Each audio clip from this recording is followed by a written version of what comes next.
Assalamualaikum warahmatullahi wabarakatuh. Waalaikumsalam warahmatullahi wabarakatuh. Alhamdulillahil mujibi da'wat, al-qail fi muhkamil ayatil bayinat, wa ghafiri dhunubi wal khati'at, wa likulli wijhatun huwa muwalliha fastabiqul khairat. Asyhadu an la ilaha illallah wahdahu la syarikalah, wa asyhadu anna sayyidana wa nabiyyana Muhammadan abduhu wa rasuluh. Allahumma salli wa sallim wa barik ala sayyidina wa habibina wa syafi'ina wa qurrati ayunina Muhammadin sallallahu alaihi wa ala alihi wa sahbihi wa man tabi'ahu bi isanin ila yaumil qiyamah, amma ba'd. Faqad qala Allah Ta'ala fi kitabil karim, a'udzu billahi minasyaitonir rajim, bismillahirrahmanirrahim. Ya ayyuhalladzina amanu taqullaha wal tanzur nafsum ma qaddamat lighad wattaqullaha innallaha khabirum bima ta'malun. Shadaqallahul aliyyul azim.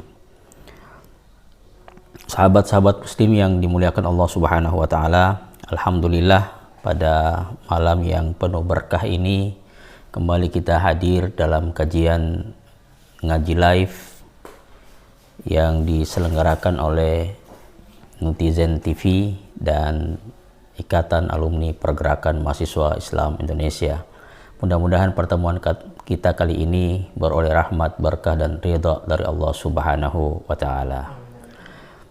Sahabat-sahabat muslim yang dimuliakan Allah, salawat serta salam tak lupa kita kirimkan ke haribaan junjungan kita Nabi Allah tercinta, Nabi besar Muhammad sallallahu alaihi wasallam beserta keluarganya, para sahabatnya, dan insya Allah syafaat beliau akan terlimpah kepada kita umatnya yang sampai saat ini tetap istiqamah menjalankan ajaran-ajaran yang dibawa oleh beliau. Pada pertemuan kita kali ini kita akan membahas tentang apa itu amanah atau amanah itu apa. Kita sering mendengar ada ungkapan-ungkapan ketika salah seorang sahabat kita, saudara kita, atau orang yang kita kenal dilantik menduduki sebuah jabatan, maka kita memberikan respon kepada yang bersangkutan baik dalam bentuk ungkapan rasa kegembiraan maupun dalam bentuk doa. Kita sampaikan kepada yang bersangkutan apakah dia menduduki jabatan dalam pemerintahan ataupun jabatan dalam organisasi kemasyarakatan, keagamaan, maka kepada yang bersangkutan, kepada sahabat kita itu, kita mengatakan semoga amanah, atau lebih lengkapnya kita katakan selamat atas dilantiknya sebagai ketua atau sebagai apa saja, dan semoga tetap amanah. Ini ungkapan yang pertama yang kita sampaikan kepada saudara kita, sahabat kita, teman akrab kita yang menduduki satu posisi tertentu dalam jabatan. Yang kedua, sering kita dengarkan kata ketika seseorang dikaruniai putra atau putri, maka kita mengatakan alhamdulillah sudah mendapatkan amanah yang baru.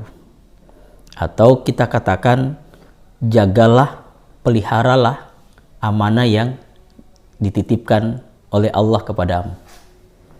Atau ungkapan yang lain kita sering mengatakan anak itu adalah amanah. Ini yang sering kita ucapkan. Yang ketiga, kita juga sering mendengarkan atau bahkan kita sendiri yang mempraktekkan, kita mengucapkan kepada seseorang pada saat ada barang yang kita ingin titipkan kepada seseorang, kemudian kita katakan kepada yang bersangkutan, tolong sampaikan amanah ini kepada yang berhak. Maka ada banyak lagi ungkapan-ungkapan lainnya yang berkaitan dengan amanah. Oleh karena itu, dari ungkapan-ungkapan tentang sahabat kita, saudara kita yang diangkat dalam posisi jabatan tertentu, kemudian ada seseorang yang telah diberikan anak, dan ada seseorang yang kita titipkan barang, maka semua itu adalah kita mengatakan dengan perkataan atau ungkapan semoga amanah, anak adalah amanah, tolong jaga amanah ini, atau tolong sampaikan amanah ini. Sahabat-sahabat muslim yang dimuliakan Allah Subhanahu wa taala, dalam konteks ini kita akan berbicara tentang bagaimana pemahaman amanah itu, meskipun para ulama menjelaskan begitu banyak, begitu detail tentang amanah, tapi malam ini kita hanya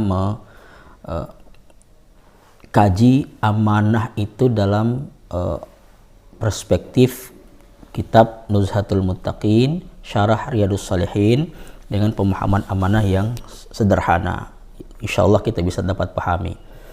Baik, sahabat-sahabat muslim, kita mulai. Qala Syekhul Musannif rahimallahu ta'ala wa nafa'na bihi wa bi ulumihi fid daraini amin radhiyallahu ankum. Bab al-amru bi ada'il amanah. Bab tentang perintah untuk menunaikan amanah. Qala Allah Ta'ala innallaha ya'murukum an tu'addul amanati ila ahliha. Wa qala ta'ala inna aradna al-amanata 'ala as-samawati wal ard wal jibal fa abaina ay yahmilnaha wa ashfaqna minha wa hamalaha al-insan innahu kana zaluman jahula. Shadaqallahul aliyul azim. Sahabat-sahabat muslim, ini adalah di antara ayat-ayat Al-Quran firman Allah Subhanahu wa taala yang menjelaskan tentang amanah. Sebenarnya ada 6 ayat, ada 6 surah dalam Al-Quran yang berbicara tentang amanah dalam berbagai perspektif. Yang pertama surah Al-Ahzab. Surah Al-Ahzab itu adalah sebagaimana yang saya bacakan tadi.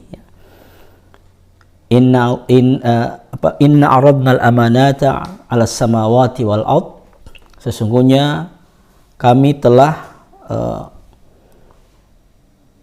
memberikan beban amanah kepada langit dan bumi, wal jibal, dan gunung, fa abaina ayyahmilnaha. Mereka menolak untuk memanggulnya atau memikulnya. Wa ashfaqna minha. Mereka khawatir dengan itu, mereka takut, ya. Mereka ngeri terhadap amanah yang diberikan kepada mereka. Wa hamalahal insan, dan manusia sanggup memikulnya. Innahu kana zaluman jahula. Sesungguhnya manusia itu zalim dan bodoh. Jadi memang dikaitkan dengan amanah ini, ada kelanjutan menutup ayat ini dengan kata innahu kana zaluman jahula. Sesungguhnya manusia itu berada dalam kebodohan, kezaliman dan kebodohan. Karena memang kalau dikaji lebih jauh tentang amanah ini, manusia berani mengambilnya, sementara makhluk Allah yang lain, langit, bumi, gunung, itu tidak sanggup memanggul amanah, memikul amanah, tapi manusia sanggup untuk mengambilnya. Wa hamalahal insan. Itu surah yang pertama. Yang kedua, surah Al-Baqarah ayat 283. Di situ disebutkan ayat la yukallifullahu nafsan illa wus'aha laha ma kasabat wa 'alaiha maktasabat Rabbana la tu'akhidna in nasina aw akhta'na. Jangan engkau beri kami sesuatu beban yang kami tidak sanggup untuk memikulnya. Ini adalah ayat Al-Quran yang berkaitan juga dengan amanah. Surah yang ketiga adalah surah An-Nisa ayat 58. Di situ disebutkan, Innallaha ya'murukum an tu'addul amanati ila ahliha. Sesungguhnya Allah Subhanahu wa taala memerintahkan kalian an tu'addul amanati ila ahliha, untuk menunaikan amanah kepada yang berhak menerimanya. Ini juga kadang-kadang sering keliru dalam menempatkan dhamir kum ini di ayat. Misalnya di khutbah ada ayat mengatakan innallaha ya'muru bil adli wal ihsan wa ita'idzil qurba wa yanha 'anil fahsya'i wal munkar wal bagh. Di awal ayat ini innallaha ya'muru bil adli. Jadi tidak ada kata kumnya di situ. Meskipun sebenarnya yang dimaksudkan adalah kalian. Jadi maf'ulnya itu mahdzuf, ya. Maf'ulnya tidak disebutkan. Innallaha ya'muru bil adli, artinya Allah menyuruh kalian untuk berlaku adil. Tetapi di konteks ayatnya, di teks ayat itu tidak ada kata kum. Di mana kata kum itu ada? Kalau di ayat surah An-Nisa ada, innallaha ya'murukum an tu'addul amanati ila ahliha. Tapi innallaha ya'muru bil adli, tidak ada kata innallaha ya'murukum. Nah, ini mungkin merupakan koreksi bagi kita juga, karena ini ayat. Maka kalau di apa namanya, innallaha ya'murukum bil adli, itu kalau di MTQ itu namanya ziyadatul huruf atau ziyadatul kalimah, menambah kalimat, menambah satu dhamir sesudah kata ya'muru. Padahal innallaha ya'muru bil adli, bukan innallaha ya'murukum. Yang ada kata kumnya itu adalah innallaha ya'murukum an tu'addul amanati ila ahliha. Itu ayat yang ketiga. Ayat yang keempat berbicara tentang amanah adalah tentang ya ayyuhalladzina amanu la takhunu ya alladzina amanu la takhunullaha wa rasulah wa takhunu amanatikum wa antum ta'lamun. Wahai orang-orang yang beriman, janganlah kalian mengkhianati Allah dan Rasulnya dan mengkhianati amanah yang diberikan kepada kalian, wa antum ta'lamun, padahal kalian mengetahuinya. Jadi ini ayat yang berkaitan dengan amanah yang kita diperintahkan untuk tidak mengkhianati amanah. Jadi tidak mengkhianati amanah itu adalah perintah Allah. Kemudian dalam surah yang lain, surah Al-Mu'minun, disebutkan walladzina hum li amanatihim ra'un walladzina hum li amanatihim wa ahdihim ra'un, dan orang-orang yang menjaga amanah, memelihara amanah dan janji mereka. Jadi orang yang memelihara amanah yang dipikulkan kepada mereka. Jadi amanah dan janji. Walladzina hum li amanatihim wa ahdihim ra'un. Sebagaimana juga ayat yang dalam surah Al-Ma'arij ayat 32 juga disebutkan dengan redaksi yang sama dengan surah Al-Mu'minun ayat 8. Juga penjelasannya ayatnya adalah walladzina hum li amanatihim wa ahdihim ra'un. Sahabat-sahabat muslim yang dimuliakan Allah Subhanahu wa taala. Dengan demikian amanah ini, kalau kita mengambil kesimpulan dari ayat-ayat tentang amanah itu, ada 3 garis besar tentang apa yang dimaksud dengan amanah. Pertama adalah amanah yang berkaitan dengan Allah Subhanahu wa taala. Kemudian amanah yang berkaitan dengan manusia, antar manusia, dan amanah yang berkaitan dengan diri sendiri. Kalau dari segi loghah, dari sisi bahasa, amanah itu adalah sesuatu yang ditunaikan. sesuatu yang ditunaikan. Kemudian dari sisi istilah, amanah itu adalah al-muhafazatu 'alal huquqi wa ada'uha ila ashabiha. Itu yang pengertian amanah secara istilah dalam kitab Nuzhatul Muttaqin ini, al-muhafazatu 'alal huquqi wa ada'uha ila ashabiha. Jadi menjaga hak-hak, ya, menjaga hak-hak atau kewajiban dan menunaikan atau menunaikannya kepada orang yang berhak untuk menerimanya. Itu adalah amanah dari sisi bahasa. Sahabat-sahabat muslim yang dimuliakan Allah Subhanahu wa taala, jadi ada amanah yang berkaitan dengan Allah, itu adalah yang disebut dengan at-taklif. Taklif itu adalah kewajiban-kewajiban yang diberikan oleh Allah kepada manusia yang harus ditunaikan. Maka itu adalah amanah. Maka sholat itu adalah amanah, puasa adalah amanah, zakat adalah amanah, haji adalah amanah. Seluruh perintah Allah itu adalah amanah. Jadi fasyar'u kulluhu amanah. Di sini sebutkan amanah itu adalah kullu ma yu'minu alaihi min amrin aw nahyin aw sya'nin min dinin wa dunia. Jadi seluruh yang berkaitan dengan perintah Allah, larangan-larangan Allah, ataupun perkara-perkara lainnya dalam urusan agama dan maupun dalam urusan dunia. Jadi itu yang pertama. Fasyar'u kulluhu amanah, dan seluruh syariat itu adalah amanah dari Allah Subhanahu wa taala. Nah, sahabat-sahabat muslim yang dimuliakan Allah Subhanahu wa taala. Yang kedua adalah amanah yang berkaitan dengan hubungan antar manusia, antar personal. Jadi berkaitan dengan pinjam meminjam, itu juga amanah. Menitipkan barang, jadi itu juga adalah amanah.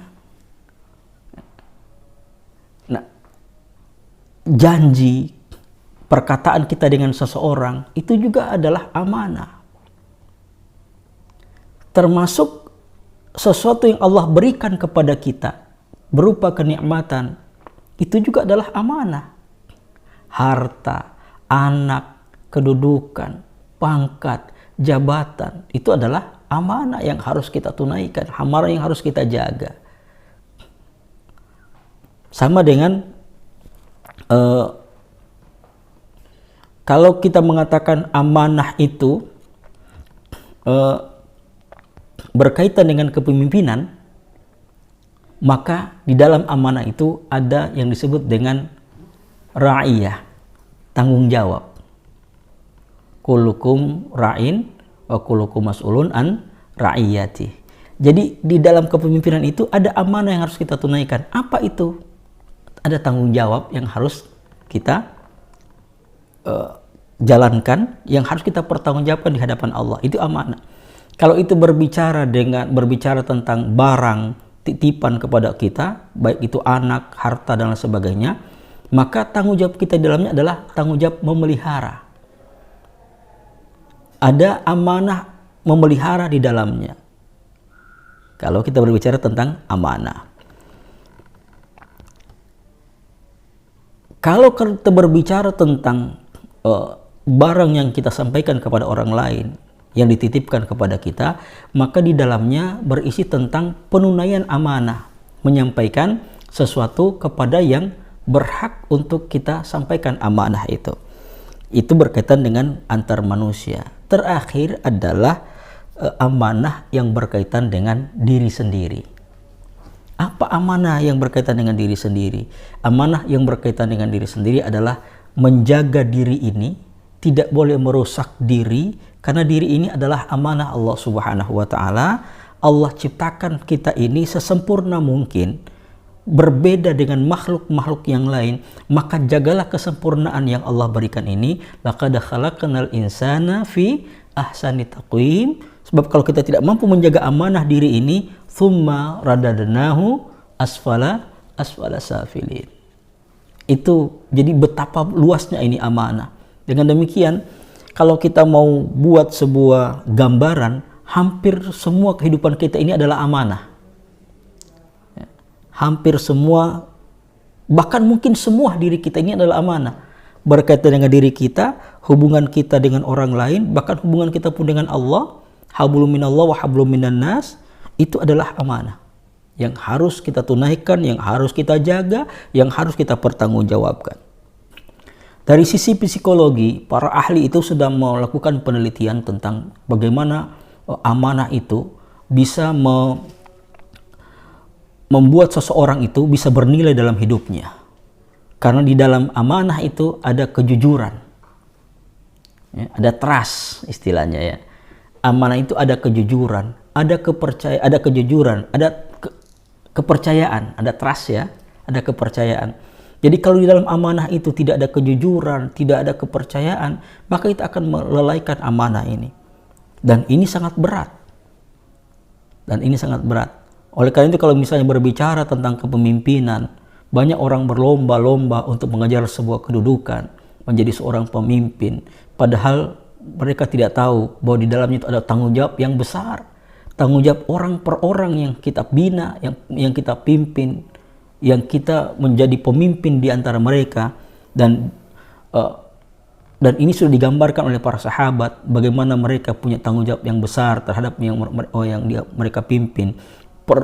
Termasuk adalah tanggung jawab dalam memperbaiki secara fisik atau yang disebut dengan tingkat kesejahteraan, dan juga perbaikan secara moral, secara psikologi, bahwa orang-orang yang kita diamanahi untuk mengurus mereka, diberikan tanggung jawab kepemimpinan, maka secara psikologi, secara moral, secara akhlak kita harus memperbaiki mereka menjadi orang-orang yang baik. Bukan cuma sekedar baik, tapi harus bagaimana mengarahkan mereka menjadi orang-orang yang bisa juga memperbaiki orang lain. Inilah amanah sebenarnya yang memang agak berat untuk kita laksanakan.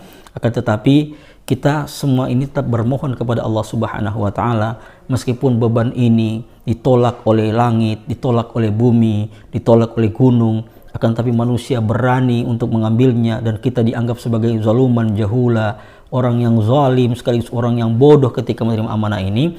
Tapi karena itu datangnya dari Allah Subhanahu wa Ta'ala, maka marilah kita laksanakan amanah ini dengan sebaik-baiknya, dan tetap kita bermohon kepada Allah, karena Allah lah yang memberikan kita kekuatan dan kemampuan. Kalau berhadap diri pribadi kita ini yang lemah ini, maka saya yakin kita pun tidak akan sanggup memikul amanah ini. Tapi karena kita diberikan kekuatan oleh Allah, la haula wala quwata illa billahil aliyil azim. Bahkan dalam hadis yang lain dikatakan ada doa yang sering kita baca, Allahumma a'inni ala dzikrika wa syukrika wa husni ibadatik. Dan perbaiki, Allahumma dzikra wa syukrika, bersyukur kepada Allah Subhanahu wa Ta'ala nikmat yang diberikan kepada kita dengan sebaik-baiknya. Semuanya kita minta tolong kepada Allah.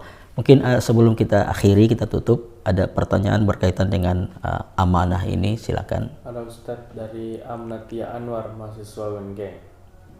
Ustadz, ya, bagaimana hukumnya saat orang menitip uang 100.000 kepada saya untuk diberikan kepada temannya, kan tetapi saya lupa menunaikan amanah itu selama 3 hari sebab saya pergi ke luar daerah, kan tetapi uangnya masih ada di lembar saya dan tidak saya gunakan. Ya, baik. Amna di UNG Gorontalo, dalam Al-Quran Allah Subhanahu wa Ta'ala telah berfirman sebagaimana yang sudah kita sampaikan tadi adalah ya ayyuhalladzina amanu ya innallaha ya'murukum an tu'addul amanati ila ahliha. Sesungguhnya Allah menyuruh kalian untuk menunaikan amanah itu kepada yang berhak menerimanya. Kalau amanah itu diberikan kepada kita, ada sesuatu yang dititipkan kepada kita untuk diberikan kepada orang lain yang berhak, maka kita wajib untuk menunaikannya, dan kita tidak boleh menahan amanah itu untuk kepentingan pribadi kita. Ya, tidak boleh. Adapun karena faktor lupa, Iya. itu bukan suatu kesengajaan, hanya karena memang mengalami keterlambatan. Maka apa yang dilakukan? Yang dilakukan adalah meminta maaf kepada yang menitipkan sesuatu kepada kita, dan meminta maaf kepada orang yang tujuan titipan itu kemana, kita minta maaf kepada yang bersangkutan, karena kita melakukan sesuatu yang tidak disengaja. Itu jawabannya. Yang kedua Ustadz dari Fatan, Jawa Barat, Kabupaten Bandung. Baik. Pertanyaan saya sederhana. Saat pelantikan suatu jabatan, para pejabat itu disumpah dengan agamanya masing-masing.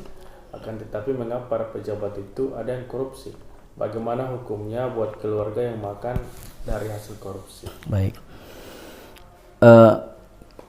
Setiap pejabat itu dilantik dengan mengangkat sumpah dengan menjunjung Al-Quran di atasnya, dengan harapan bahwa jabatan yang dia laksanakan itu adalah amanah. Dan memang saya teringat seorang profesor, ya, mantan Kakanwil Kementerian Agama Provinsi Gorontalo, Profesor Dr. Kadir Ahmad, ya, Profesor Dr. Kadir Ahmad mengatakan bahwa manusia itu ketika dia dilantik menduduki sebuah jabatan atau diserahi amanah kepemimpinan, dia melaksanakan sebagian tugas-tugas ketuhanan. Tugas-tugas ketuhanan. Apa tugas-tugas ketuhanan itu? Adalah perintah Tuhan untuk memakmurkan bumi. Ya, perintah Tuhan, perintah Allah untuk memakmurkan bumi. Di situ disebutkan dalam Al-Quran, ketika Allah mengatakan kepada malaikat, inni ja'ilun fil ardi khalifah. Khalifah itu kan adalah perwakilan. Ya, saya ingin menjadikan ada yang mewakilkan saya di bumi untuk mengelola bumi ini, termasuk mengatur manusia, memimpin manusia. Jadi ada amanah ketuhanan di dalamnya. Nah, itu artinya apa? Disumpah itu agar benar-benar dia menjalankan kewajibannya dalam memimpin umat ini dengan pendekatan agama. Dengan pendekatan agama. Karena Al-Quran berisi tentang pedoman dalam hidup. Maka dalam menjalankan kepemimpinan harus dilaksanakan dengan mendasarkan nilai-nilai agama. Tidak dengan nilai-nilai akal semata. Kalau nilai akal itu berkaitan dengan dunia, bagaimana pemenuhan kebutuhan hidup. Anak saya 9, gaji saya cuma 1 juta, berarti saya harus mencari penghasilan yang lain. Mumpung ada kesempatan, itulah berarti dia dalam kehidupan, dalam menjalankan amanah jabatan, meskipun sudah disumpah, dia tidak menggunakan nilai-nilai agama dalam kehidupannya. Jadi kembali kepada moral yang bersangkutan, akhlak yang bersangkutan, psikologi yang bersangkutan, apakah dia diisi dengan nilai-nilai agama ataupun tidak. Dan memang sekali lagi, kalau hanya berdasarkan akal pemikiran dalam menjalankan kehidupan ini, maka kita akan hitung-hitungan matematika yang dipakai. Ya, hitungan matematika, kebutuhan berapa, penghasilan berapa, terus bagaimana cara pemenuhannya. Sehingga prinsip ekonomi yang dipakai, bagaimana dengan usaha yang sekecil-kecilnya dengan mendapatkan hasil yang sebesar-besarnya. Ini kan yang dipakai, padahal kita sudah dijunjung dengan nilai Al-Quran. Jadi sekali lagi, disumpah dengan Al-Quran itu adalah bagaimana setiap orang menduduki jabatan apa saja dalam pemerintahan, dalam organisasi kemasyarakatan ataupun keagamaan, bahkan dalam rumah tangga pun itu harus tetap diikat dengan nilai-nilai agama. Nah, untung ini kepala rumah tangga tidak pernah disumpah, ya. Padahal kepala rumah tangga juga adalah pemimpin. Sekali lagi, ini harus kita, pemimpin rumah tangga adalah hanya jangan hanya kita melihat pemimpin itu pemimpin negara, presiden, menteri, gubernur, bupati, camat, kepala desa, tapi seluruh kita ini adalah pemimpin, termasuk kepala rumah tangga adalah pemimpin keluarga. Bedanya, kepala keluarga tidak disumpah, tapi tanggung jawabnya sama. Gitu. Dengan demikian, pikiran kita harus kita arahkan kepada diri kita. Insya Allah kalau setiap orang berpikir tentang dirinya, maka akan tercipta sebuah kemaslahatan yang besar, kemaslahatan keluarga, masyarakat, dan kemaslahatan bangsa. Saya pikir itu jawabannya ya, siapa dari Jawa Barat tadi ya. Nah, terima kasih. Sekedar ini yang kami sampaikan. Memang masih banyak kekurangan, kelemahan, tapi insya Allah amanah yang kita kaji pada malam hari ini bisa menjadi menambah perbenaran ilmu kita berkaitan dengan amanah. Tapi yang paling penting adalah bagaimana kita sanggup melaksanakan amanah itu dengan tetap meminta tolong, meminta bantuan kepada Allah Subhanahu wa Ta'ala yang Maha Kuat, yang Maha Tinggi, yang memberikan kekuatan kepada hambanya dari hamba-hamba yang penuh dengan kelemahan ini. Sekian, kepada Allah kita kembalikan segalanya. Hadanallahu wa iyyakum ajma'in. Allahul musta'an, Allahul muwafiq ila aqwamit thariq. Assalamualaikum warahmatullahi wabarakatuh.